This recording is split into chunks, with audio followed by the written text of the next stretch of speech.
I was a little bit bored. I wanted to see what was happening. It was pretty scenery. I had no problem with the characters, except for Aquaman. What was he doing? By the end, I was invested, but because the character work is so dry, it took a long time for me to get there. It's a Game of Thrones amount of information. This felt like a 2.5-hour long pilot. His family is worshiping this false idol, and he is also a false idol. He's like false prophet, false messiah. It symbolizes their ego. They're worshiping at the altar of their own power.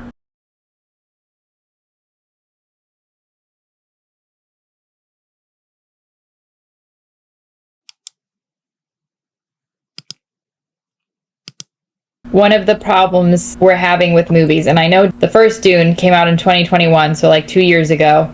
I feel like one of the problems we're having is that they either over-explain to where the audience is like, okay, I'm not stupid, that's too much, get it, she tripped, she fell, we don't need to break it down, and you see there's a rock there. And so what happened was she tripped on the rock, and then she fell. Or you get what Dune was, which I don't feel like they over-explained. This is one of those stories where I would have appreciated the over-explanation, because I feel like if you haven't read the book, the movie cannot stand on its own. I thought that's where you were going. I thought you were going for it was over-explanation. I think it may have been for people who read the book. If I had read the book and they were over-explaining all that stuff, maybe I would have read it as they're explaining this for the people who haven't read the book. So it's fine. I feel like the amount of explanation they did still wasn't enough explanation. Like the sandworms, what are they called? Do you know what they're called? Sandworms. I don't remember their precise name. Okay. But so they have a name. I didn't know that was the name for the sandworms until she hands him the knife at the end and is like, this comes from the tooth of the sandworm. And I was like, oh, those are sandworms. You feel like that's too late in the movie. Sometimes exposition does really bother me. Over-explaining how things work or characters' motivations. That really annoys me when they put it on Front Street and they leave nothing to the imagination in terms of, I wonder what they're thinking with that facial expression, or why they, made this decision that they made. With this movie, I feel it's pretty dry in terms of character work, but I didn't mind the exposition. I enjoyed all the little details of this world. I enjoyed the explanation of how the filtration systems work in the suits and how the sandwalk works. That is what I wanted more of. Please tell me how these stormtrooper suits function and keep you cool in the desert, because it honestly makes no sense if you know anything about the desert and know nothing about this suit. I appreciate that. I feel like could have done that more. And they did that well right there, because she's like creator, I guess, like, right? That they say that she's kind of creator of the suits. She said the Fremen created the suits, but I think it was that she designed them and they're a little more high end. I think it was something like that. So, okay, that's the creator of the suits. She's checking the suit, because I would assume these people already know how these suits work, right? But if you're meeting with the creator of the suit, they get to like say whatever they want. You can over-explain. If I'm the head of Apple, I know how the computer works as a customer, but definitely explain everything you know, because what I know isn't even close, right? Yes, yeah. And all audience, but I don't think they did that enough. Like when they're signing that treaty at the beginning, I had to look into what was happening in the movie after the movie, because when that was happening, I didn't understand that there were like warring factions. I could see the fear on his mother's face and like them all looking concerned and him looking over at his dad before his dad signed the treaty, but I had no idea what was happening. I think no. Why were we afraid? I think you didn't know the exact names of the factions and how this conflict started or whatever it is, but I would argue that this early in the movie you aren't supposed to know all of those things, that you are supposed to glean from her expression that this event is kind of foreboding. It's not necessarily a happy ordeal, but it has a lot of powerful people involved. It's just something you're supposed to pick up as you go. It's way too early for you to understand all of these tribes. That would be true if they explain it later.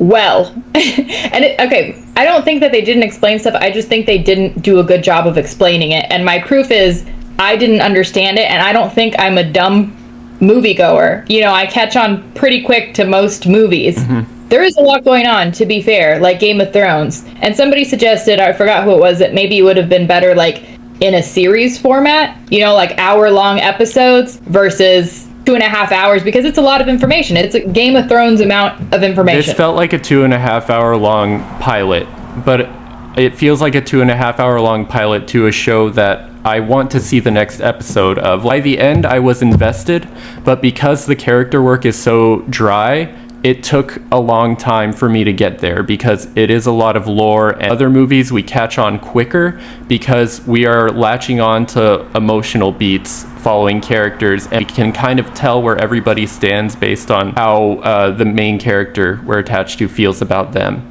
Theory about that too. I was not invested until halfway through the movie. It was like an hour and 15 minutes left to go. That is when the fight breaks out.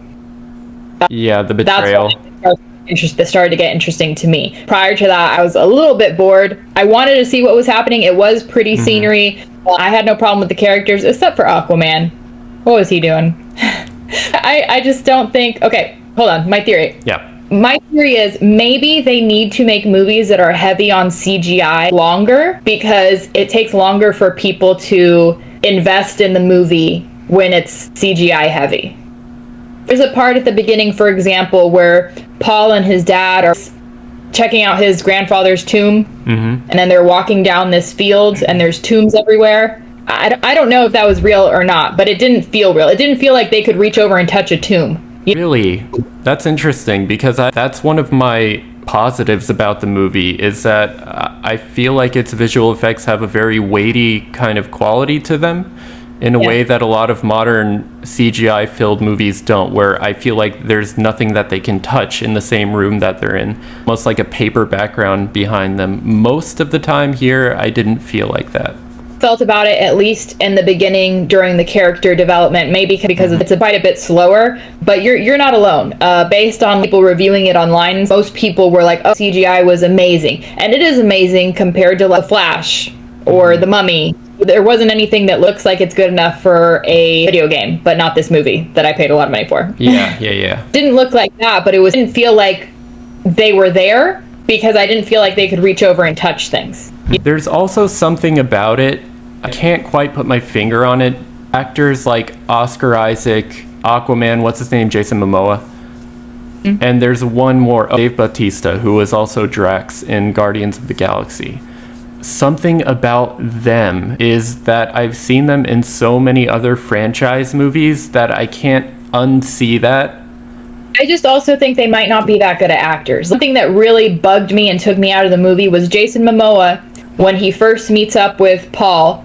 He's a pilot, so he's working on the plane, and he's checking, I don't know, lights or so. He's checking something, but his hands stop moving. It's very obvious that he's just posed here because I'm supposed to be checking. I am waiting for you to say what you're gonna say. Exactly. I'm remembering my next line right now. I don't have time to remember to move my hands as if I'm actually doing something. So that just might be his bad acting, because that plane was physical. It wasn't CGI. It's not like he was just standing in front of a green screen. He had his hands up inside of a little compartment, and move your hands or make it look like you're looking around. You're not checking anything. There's nothing there. If you take it as an in-character, in-world thing, he's just trying to impress this kid. He doesn't even know how this works. I'm just gonna barely move my hands and he's gonna be like, whoa. Excuses for this guy. He already has this guy impressed. Also, side note, another thing I didn't like was Paul is already, he's not someone you would look at and think, that guy's a warrior, which that's part of the thing, expecting him to be underestimating. While he's in a lineup with his family, we're the head of, we're arriving at this planet, we're taking over. You don't break that authority to run up and hug buddies or military captains. Or he hugged the big guy with the wide eyes. I remember, yeah, and then he hugs Jason Momoa too. I didn't mind that. It's much needed warmth in a movie that, like I said, is very dry and has a lot of cold feeling exchanges of people who are not sure that they can trust each other. At least he takes comfort in these people, and I can tell that they've had a relationship spanning many years. They've probably all known him since he was a little kid. Liked it because of that. I agree with you, but I disliked it because of how it makes me feel about his character. Just makes him seem younger. I think by however old he's supposed to be, I'm assuming at least 17, maybe? Something like that, I don't know. Late teens, you don't just run up and hug your buddies, especially if you're in this feudal society where your parents are nobility. They call his dad a duke, he's a duke. I just think it's weird for him. I could see him like getting excited, smiling, shaking their hand, excited. It's good to see you. You're running up and hugging him, and he jumps on one of them. I think Jason Momoa lifts him off the ground, and I'm just like, what you guys doing? Like, I mean, I do see your point, but I don't know all the ins and outs of their culture. His dad's a duke, but his dad's also a really sweet person. So I feel like that sort of got transmitted to him. I don't mind the hugging. My brain freezes when you don't agree with me. I'm just like, I don't understand. I don't understand when people don't. Okay, I did hear a really interesting, not theory, but like kind of maybe theme of the book, not necessarily the movie, because I think we'll probably see more of this in the sequel, and I'm kind of interested to see this. I'll mention I do want to see the sequel, but not because the second half of the movie left me wanting more. I did enjoy the second half of the movie more, but I kind of see the sequel because of how it ended. It left me feeling like I need to see a sequel in order to get my money's worth, my time back, whatever you want to call it. Can't not watch it now because I've already invested 2.5 hours into this bullshit. I spent the last 15 minutes of the movie worrying about his mom. Why? I just kept thinking she was gonna die. I think I had a false memory from the last time I watched it. I was like, no, not now, don't do it. As soon as his dad, when they're talking in the graveyard or whatever, I was just like, he's gonna die. I was like, he's too supportive of a father. Supportive fathers always die. Yeah, he's dead. What a shame. And I honestly think that their conversation was probably foreboding. He like knew kind of what was happening, because obviously he's involved in the politics, and he's saying us being sent to this planet to take over for these other guys who have been overseeing it for who knows how long. It's probably not a good deal. It's probably a trap. But in my head, I was just like, you're dead. Sorry, sir. You're too kind to your son. I kind of felt like that was going to be the case from the moment he signed the contract, because the finality of the language they were using after he seals it, they're like, it's sealed. Like, my fate, it's done. It's done. And the guy kind of gives him a look and then turns around like, well, I'm going to die. Oh, it looked like he was signing his death warrant. They did a good job relaying that information. Like, mother looked very afraid. The father looks back at the son before he stamped it. It was almost like he was saying goodbye to his family, or being like, okay, this is it. Here we go. A few scenes before the dad dies, he's talking to the mother, and he's really upset because he's worried about how they've been given faulty equipment and how this could all be a trap. They've been set up to fail. And there's a quiet scene where he just lays on her lap and looks up at her, and he says, I should have married you, which I thought was another sweet moment in a movie with not a lot of sweet moments, because it felt like the kind of thing you do when you know you're gonna die. It felt like he knew. Made it clear that he knew prior to that scene when he's talking to her, and he's like, if anything happens, promise to take care of our son. And he's like, with my life. And he's like, no, not as a mother. Use your power in the, what is it? Bene Gesserit? Gesserit? I'm not remembering that. Use your power in that to protect him. The part where he lays down in her lap and she comforts him, and that just made me think, you guys aren't married? They are married. They're not, though. She's his concubine. What? Yeah. For real? It said that, yeah. So that's the only part in the movie that made that, like, clear to me. She is his concubine. So, like, you can marry a concubine and she becomes your wife. They obviously had a kid together, but she's his concubine. Wow. I found that out by watching the reviews of people who had actually read the book. I don't think they made that super obvious in the movie, except for that I should have married you. That automatically made me think, before I knew she was a concubine, why wouldn't you be married to her? I don't know how you got there with that, because you weren't curious why. I mean, obviously they've been together for years, because the kid's like 17 years old. I thought it was a playful comment, looking up at her like, you're so beautiful, I should have married you. So you thought they were already married? I thought they were already married, yep. Okay, yeah, no.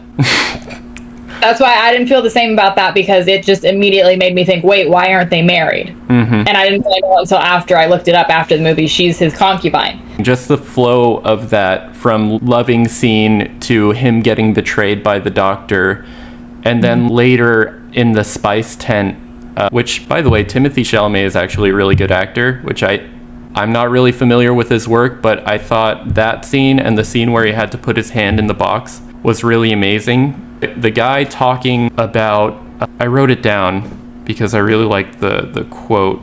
The mystery of life isn't a problem to solve, but a reality to experience, a process that cannot be understood by stopping it.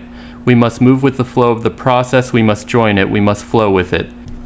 In that, you get, the sand vibrating and the pile of burning bodies and all the stuff that's happening in his visions. I just thought it was really well done. That's what I was gonna bring up earlier, and then I forgot. So let me try again. They keep calling Messiah, and so I saw a comment online where someone thought it was like anti-Messiah or something, I don't know. And there was someone who's like, well, I'm a pastor, and I didn't get that from it. If anything, the book is about false prophets, which the Bible talks a lot about. It's about false prophets because he was created by generations of the Bene Gesserit selectively breeding someone who could see the whole universe. And the only reason that the Fremen only think he's the Messiah because the Bene Gesserit, I guess in the book, spread rumors that she would have a son and he would be the Messiah.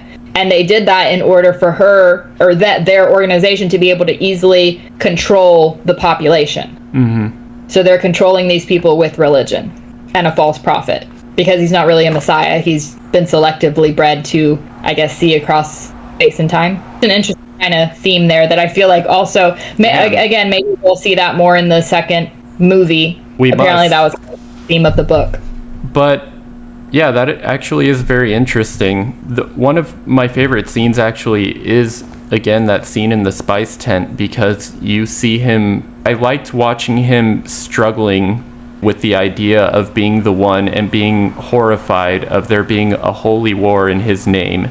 It can be an exciting and grandiose idea to have all this power given to you just by being born. The reality is he did not ask for it, and accepting that power is also accepting the extreme loss that he suffered in this movie and that he's going to continue to suffer as he just gets further from his home. I didn't really understand why he snapped at his mom at that part before knowing what I just said about the creation of the false prophet. Specifically at that part, he blames his mother for his creation. Basically, he realizes he's been created as a tool to be used. Prior to hearing about that, I was just like, calm down, son. Like, your mom just lost her husband, too. But they explained it earlier in the movie. Or I would have assumed drugs. No, I mean, I understood what was happening in the vision. I just didn't understand specifically why he snapped at his mother. Like I mentioned, the pain box scene was really cool. Scene where he catches the hunter seeker. Oh, yeah. That was good. Buried in the wall, which is insane. It was so... I love the pacing of that scene because I feel like I was figuring it out at the same time he was figuring it out. Like, is that real or not? Wait, is that here to, like, hurt me? Or, oh, it's coming towards me. Like, I have to do something. Well, he obviously knew what it was. I thought because when he catches it, he's like, it's a hunter seeker. Its operator must be somewhere nearby. So he obviously knew what it was and what it did. I assumed he was, like, not hiding from it, but doing what he needed to do to, like, avoid it until he could do something to get it. I don't know what he actually did because I don't know how hiding behind a hologram is helpful in that situation, but apparently it was. It could be, but at the same time, I've been in situations where, like, for instance, there was a snake in my office a few months ago, and I had that same kind of moment of, there was no hologram there, but I just, like, had to sit there and stare and be sure what I was looking at was what I was looking at. Yeah, that makes sense. And then when it started moving, I was like, okay, time to go. How'd that work out? I left the office and I said, excuse me, sir, there's a snake in my office. Can you please? I would have been like, I don't get paid enough for this, so this sounds like your job. I am formally tendering my resignation. Something that goes hand in hand with the kind of like Messiah false prophet stuff is there keeps being a whole bunch of imagery of the bull. You remember that? Yeah. I actually really appreciate he explained that in the video you sent. Yes. So he explains it as it's symbolism throughout the book and the movie that shows the audacity of the Atreides family. Atreides family. That their hubris can get the best of them whenever they challenge danger. I could see that in the Bible when God tells everybody not to worship false idols, and before he tells them not to worship false idols, what they're worshiping is a golden statue of a bull, the imagery of Baal, Baal. When I saw that, that's what I was thinking about, and that's maybe kind of interesting if you're thinking about it from that aspect, because his family is worshiping this false idol, and he is also a false idol. He's like false prophet, false it like messiah. Symbolizes their ego. They're worshiping at the altar of their own power. Right. Yeah, I like that. Had no idea. Also, some interesting power that the witches have. I'm gonna call them the witches now. The witches. I was thinking they call it the voice. So the force. You have the force, but apparently, force was influenced by the witches, not the other way around. Yep. Yeah, I mean, look at that scene where he goes into the sandstorm in one of those dragonfly helicopters. I don't know what those are called either.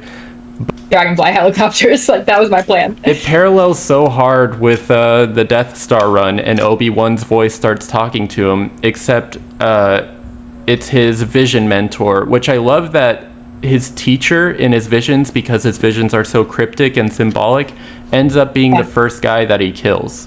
Because that in itself is a teaching, but not in the way you expected. Like, he's not your friend. That's interesting. I don't know if I like that. So in his vision, he sees himself dying. And what's being said during that vision is, like, don't be afraid, you have to die so that someone else, other version of you, can be born. Or that's what we take it to mean, because he kills the guy. But maybe he was supposed to be stabbed. Maybe he wouldn't have died if he was stabbed. I didn't take it that way. What he said in the vision was, when you take a life, you take your own life.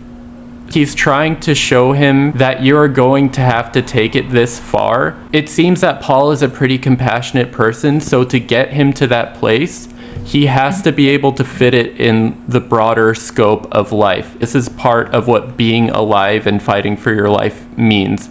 But never lose sight of the fact that he is connected to you. When you harm him, you're harming yourself.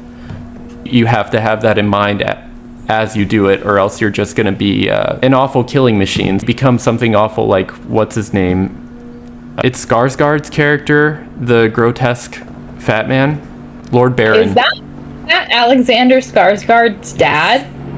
Because what happened? Stellan Skarsgård. I don't know if he's his dad.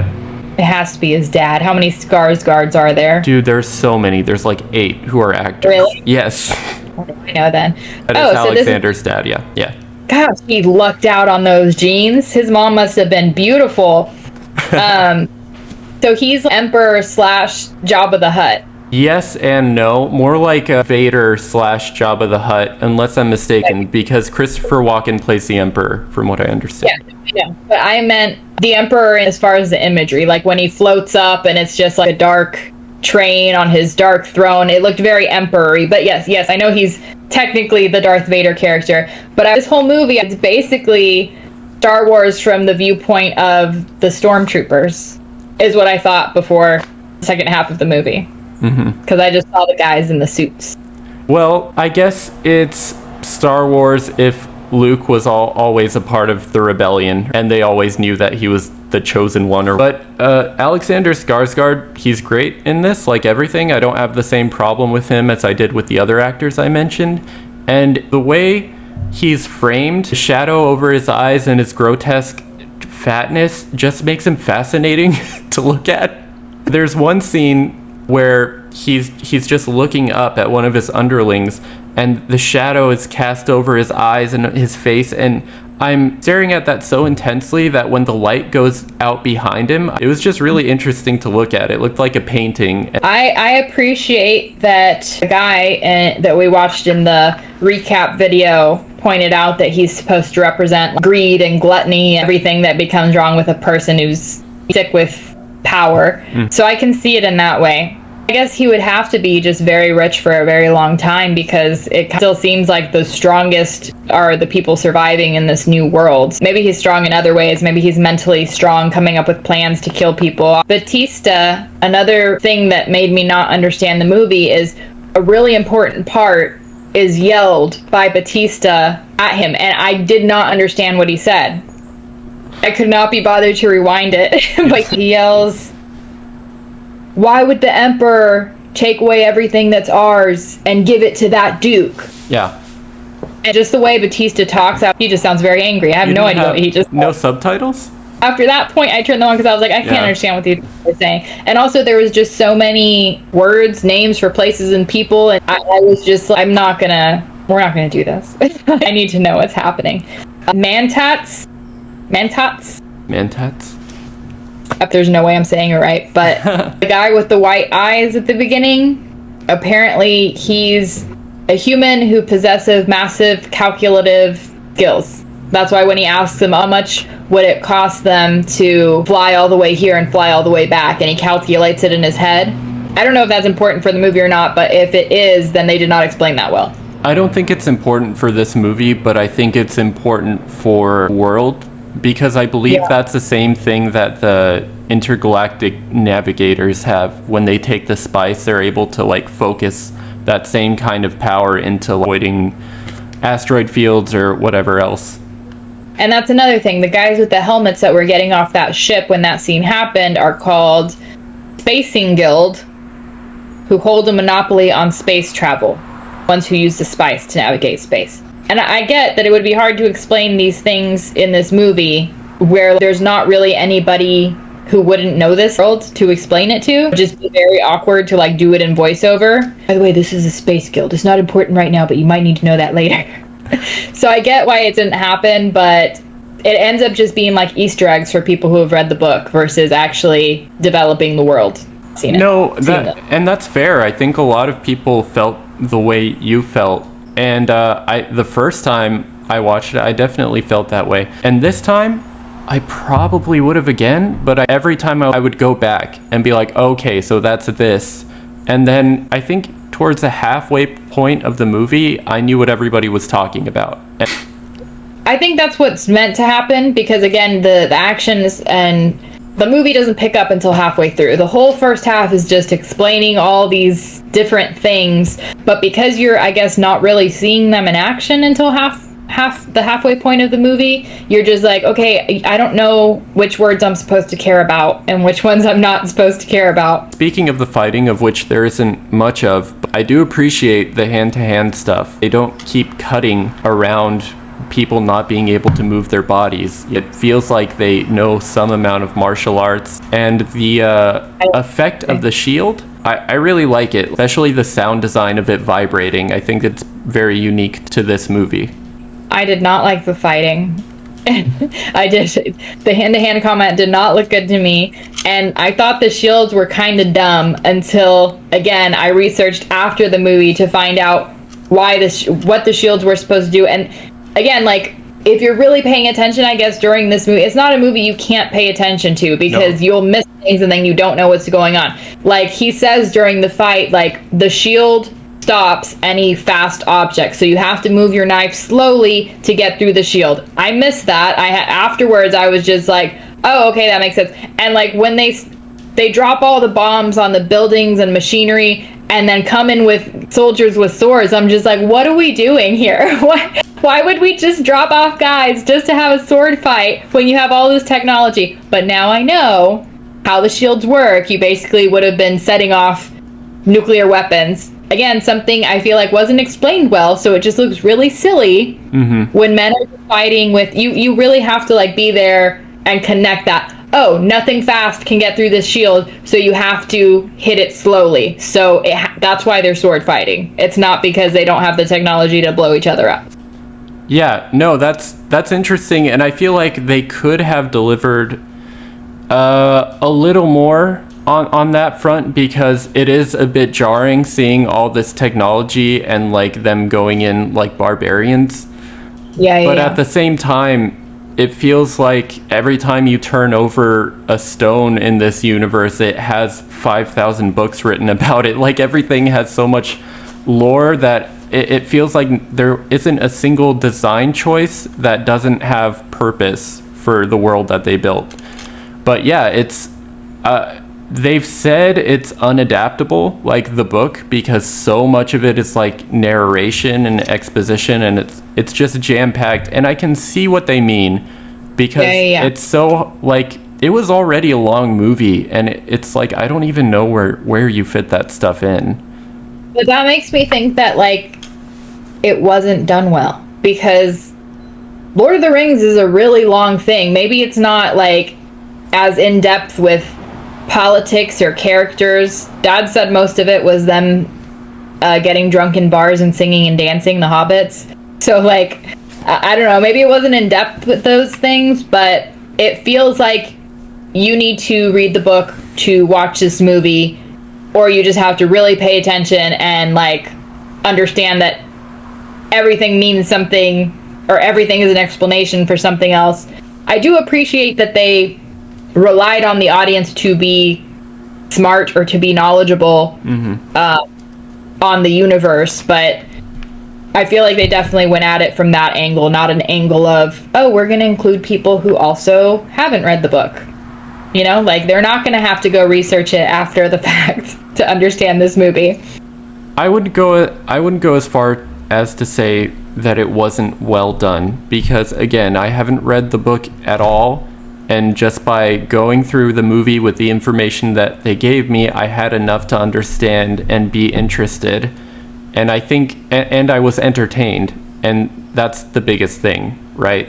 Like, you want to entertain somebody. And I think Lord of the Rings is something more straightforward than this in a way, because while it does have a lot of deep lore and a lot of different factions, it is a fantasy world. You've got elves, dwarves, wizards, and then you've got this world where it's like, it's way in the future, and like an AI uprising happened, so they pared back a lot of their technology, but some of it's like really advanced, and it's like it's a lot it's a bit more complicated because there isn't a real template for it. Dune is Dune, you know? I was real confused at the beginning of your sentence. I was like, there were elves and dwarves? I was like, I was really not paying attention. And then I was like, oh, okay. Yeah, I see what you're saying. No, we're there. Same page now. I don't know. That's why, like, I think it might have been better in series format, where you have more time to pace it out and develop the characters. So by the time something actually happens to the dad, you kind of care more about the dad, or maybe you didn't see it coming. Although they don't really try to do that. It seems like everyone from the get-go knows something bad's about to happen, you know? You're right. They didn't play it up too much. I do like when the Baron is getting right in the dad's face, and he tells him, your woman and your son are dead, and you see a single tear stream down his face before he makes a decision to bite down. Yeah, it was a good scene.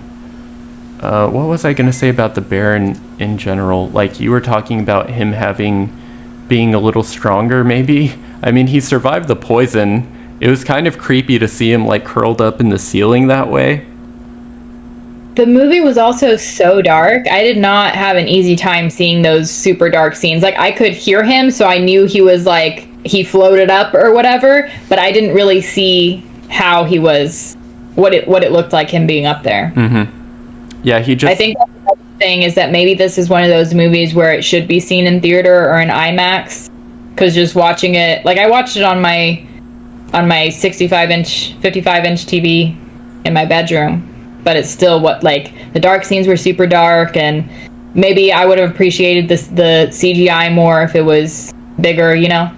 Maybe a different video mode or something, because I didn't have problem with darkness. I also watched it on a TV. I think we both have LCDs, but I had it on like standard HDR, which made it more bright, but when I brought it home, it was set to energy saver, which makes everything a bit darker. Right. So it could be that. But yeah, it's kind of a dark movie. They do that thing that I like. They also did it with the Batman, where it is shot on digital, which comes out like a little too clean. Sometimes, in my opinion, it gives it a kind of soap opera-y look. But then they take that digital copy and then they run it through either like actual film or a film grain filter. And that kind of ties the whole image together in a way that I think looks really nice. None of what you just said meant anything to me. I don't know what that... No. I see. It's called a Chris knife, by the way, so I guess the sandworms are Chris? No? Is that wrong? What are they called? That I understand how you got there, but they're the Hululu, or the something hula. The Kahlua? No, I might have wrote it down somewhere. Hold on. Is it like ivory from an elephant? You know, like you just call their tooth material Chris. It's like that. They definitely don't have the same name. Yeah.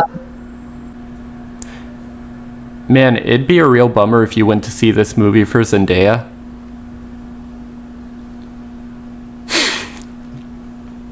I was actually excited to see Zendaya. I was like, she's really pretty. I wouldn't mind seeing her in this movie. Yeah. Well, and sucks for you, I guess. See, I would have been, first of all, really bummed out if I went to theaters to see this movie. I'm sure it would have looked great, but I would have been like, what the fuck was that? Especially if it came out 2 years before the sequel, which at the time, they didn't even know if they were going to make the sequel. It depended on how much money the first one made and if they got funding for the second one and a lot of things. So if I had watched it 2 years ago, I would have been upset. I did not like where they ended it. I'll ask you how you feel about it before I tell you a theory I heard about why they ended it there. Did the ending bother you? Did it feel cut off to you? I kind of told you how I felt about the ending already earlier when I said it felt like a 2.5 hour pilot to a series. So the story feels incomplete, you know? Yeah. And apparently they say, which I didn't notice, but under Dune it says part 1 in the titles. So it's like letting you know it's a part 1, even though they didn't know the part 2 was going to be happening. I didn't notice though.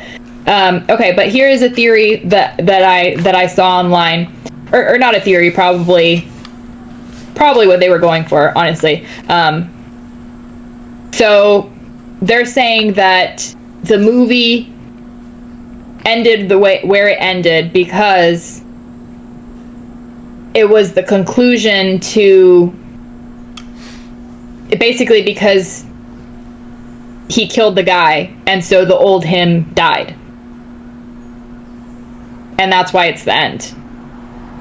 But I was like, okay, so it can make sense for the storyline and still not make sense cinematically.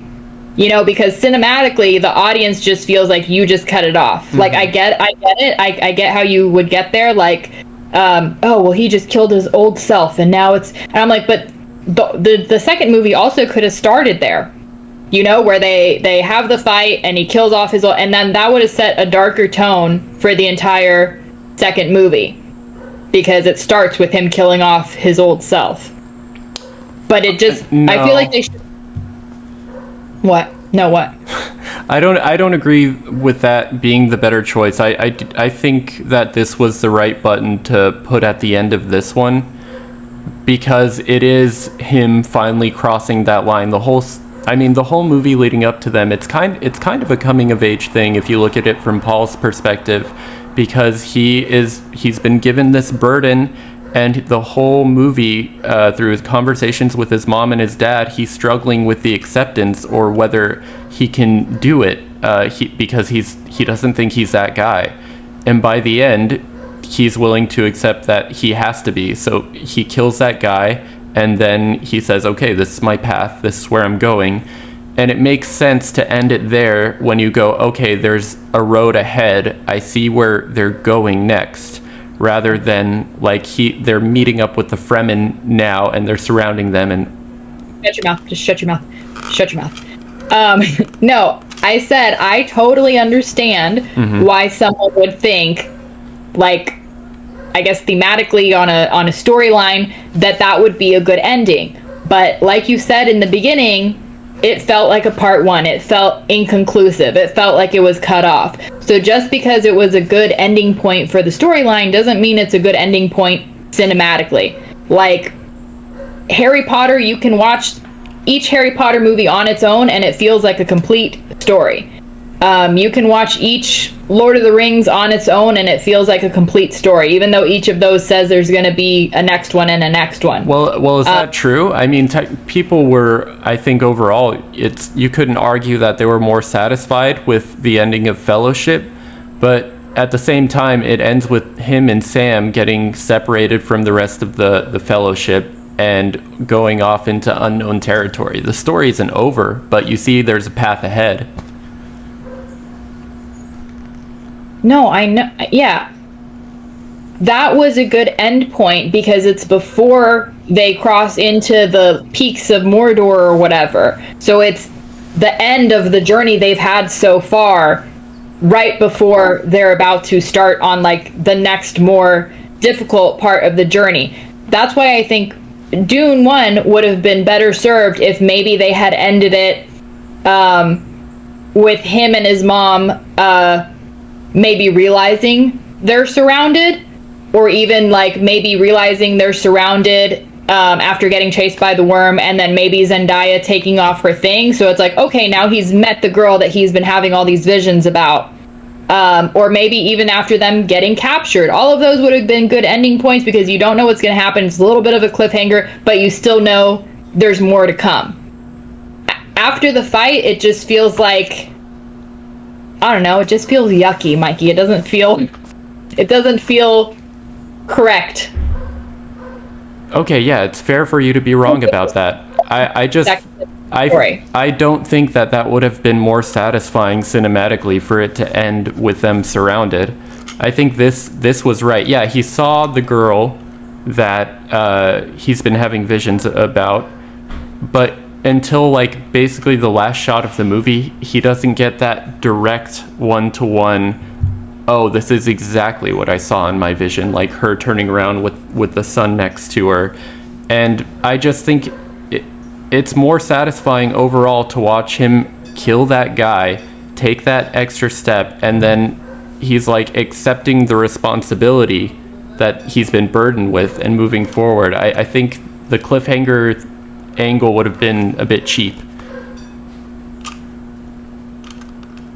I think you're wrong. I would say, but it's okay, but it's kind of not.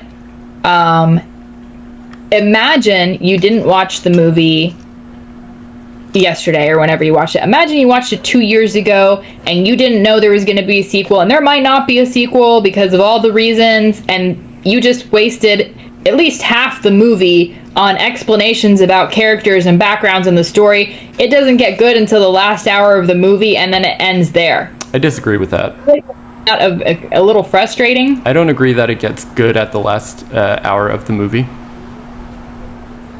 That's where all the action is, but I said, multiple things today? Is that the situation? No, I don't think I'm wrong. I said, I enjoyed all the little intricacies, all the little explanations of who was doing what and what technology they're using and where they're doing it. Like, the movie had a sense of place, not just people go to place and do thing. It had an acknowledgement that there is a ground on which they're walking that also reacts to their existence.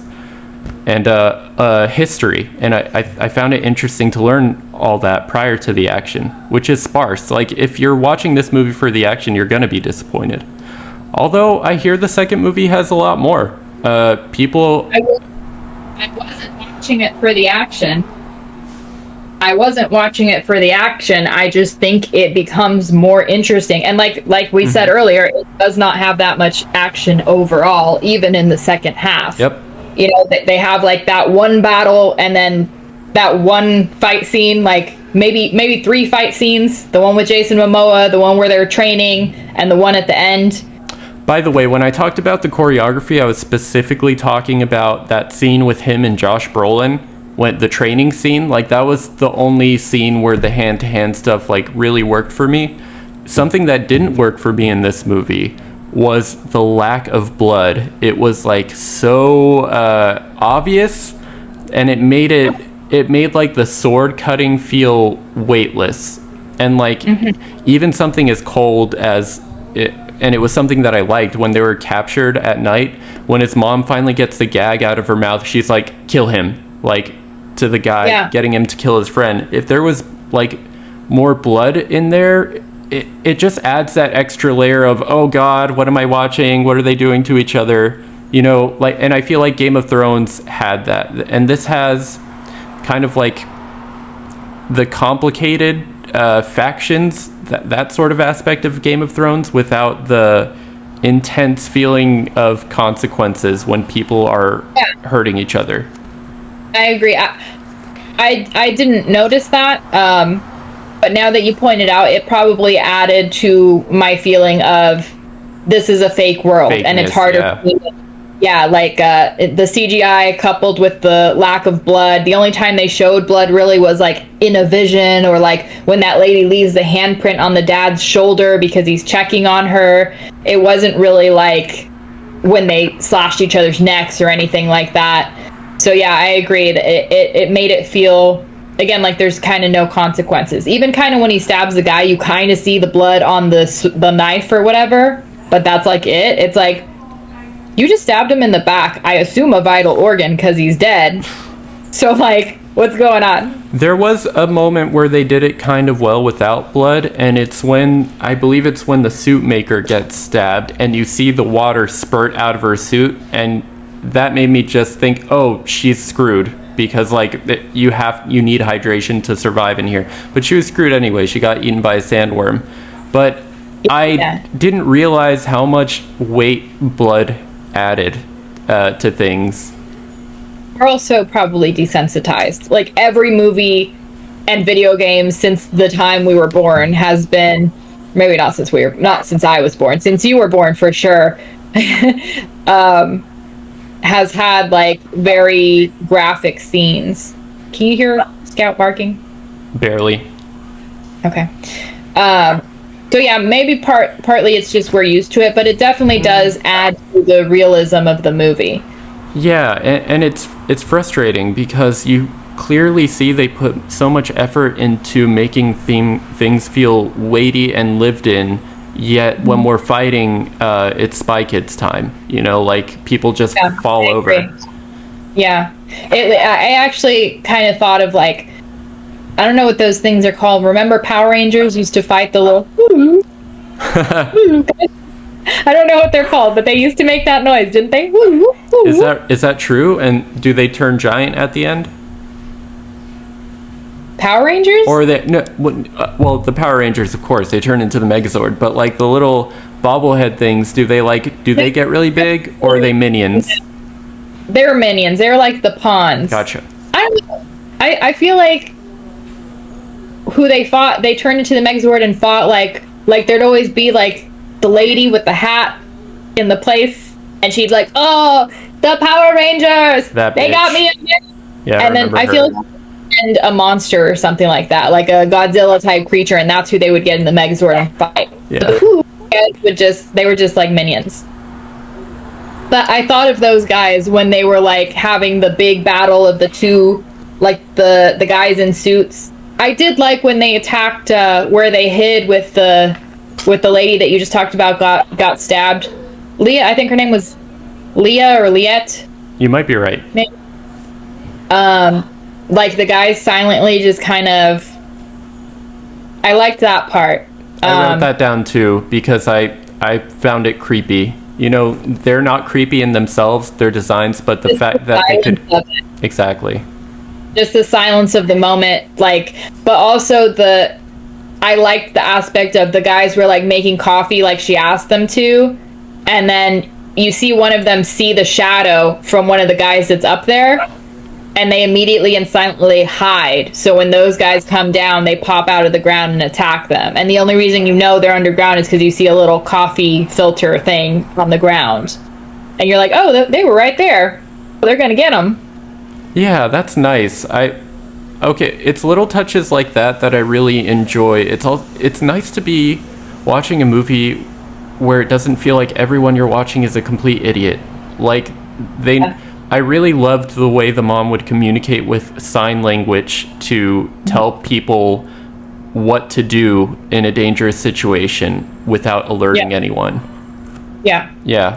I actually kind of missed that when she's talking to the lady who gives her the sword, and I didn't realize, like, I realized that someone was giving commands with their hand, but I actually thought it was the lady with the sword, and I was like, wait, why is she? I thought confusing, yeah.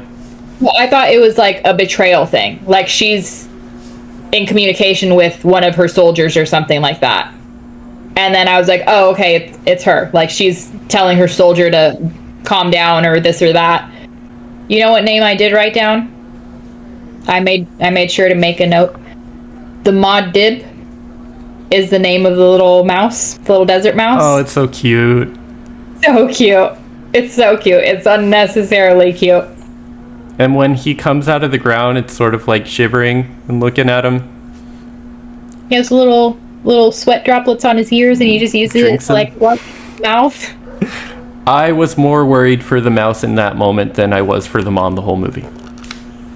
Yeah. I mean, the mouse was my favorite part. I hope he makes a return in Dune 2. I hope he gets an upgrade. They give him a little mouse gun. That would be a good movie. I'd watch that movie. I don't know. I'm kind of expecting Mom to be a bad guy. Okay, that's something I want to talk about. What are your predictions for the second half of Dune? Man, that's tough because I haven't thought very far ahead, other than he's going to rally the other Sietches. He's going to figure out how to ride the sandworms. They're going to try and take down, what's his name? I keep forgetting. I keep wanting to call him the Duke, but there is a character called Duke. The Baron. There's no character called... Oh my god. It's Duncan. There's Duncan, yeah. It's in Resident Evil, there's a character who is equally fat and grotesque called the Duke, and I keep going there. So yeah, the Baron, they're gonna figure out a way to take him down. Zendaya and Paul's relationship is going to start blossoming. I don't know if the mother's going to end up having this baby or if something terrible is going to happen to her, but I do not think she is trying to betray Paul. I think what we know so far from her is true, and I think she feels really guilty about it already. I think if anything, she might sacrifice herself. One thing another thing I learned from the research after the movie is that apparently because of the sisterhood or whatever, the sisterhood it like trains women to use the voice and in combat and this, that, and the other. So she was supposed to have a daughter, but she loved the Duke so much that she gave him a son. And when the person said that, I was like, so in this world you can control whether you have a boy or a girl? Because he made it sound like she chose to have a son instead of a daughter. Yeah, I had a similar kind of thought. It could be. Maybe it says something like that in the book. Yeah. Also, I mean, something the ending does set up is that the like kind of visions he's having don't necessarily come true. And I guess they ask him that in the movie. Like the head of the sisterhood asks him, like, do you often see things that come true? And he says, not exactly. But the ending shows like, oh, he saw this vision of himself dying, but he ended up killing this guy. So not everything that he sees is going to come to pass as he sees it. Like his mom might not have the baby. His girlfriend might not stab him. Zendaya might not stab him is what I mean, who I mean by his girlfriend. I think she's definitely not going to stab him. I think it's made clear in the movie by the end that his visions are very symbolic. So like I was mentioning before, the first man he ends up killing in his vision was a teacher who was trying to teach him about life, and the way he ended up teaching about life was by getting killed by him.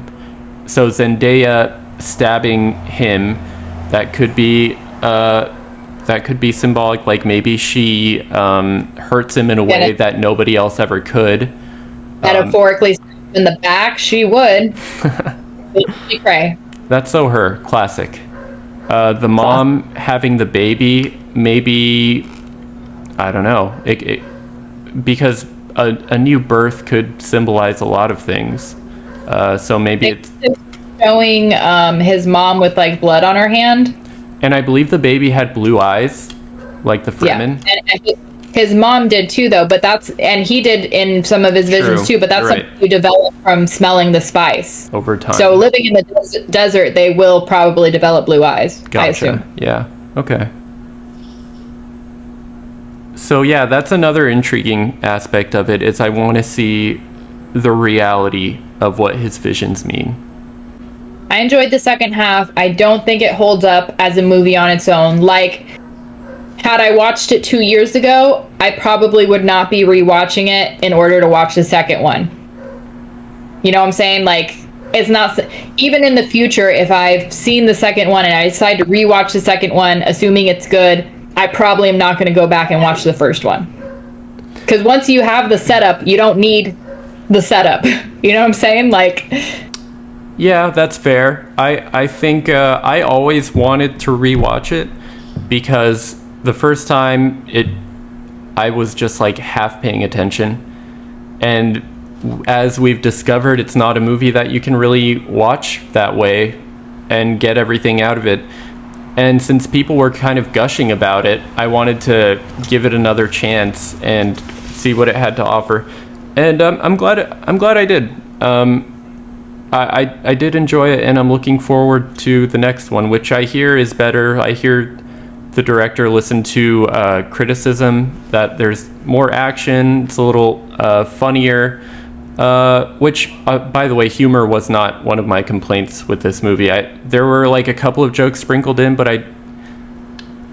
First movie, I didn't need that, you know? Exactly. Yeah, it's not that kind of movie. I appreciate that everybody's performance sold it with the utmost sincerity. It made it more immersive to watch. Well, I mean, I don't really have much else to say about Dune. Is there anything else you would like to? Yeah, we can wrap it up. Okay, thanks for watching Living for the Plot's review of Dune 1. I'm sure we'll be doing Dune 2 because that ending was lacking and now we have to see what happens. And that's it. We'll see you next time. Don't forget to like and subscribe.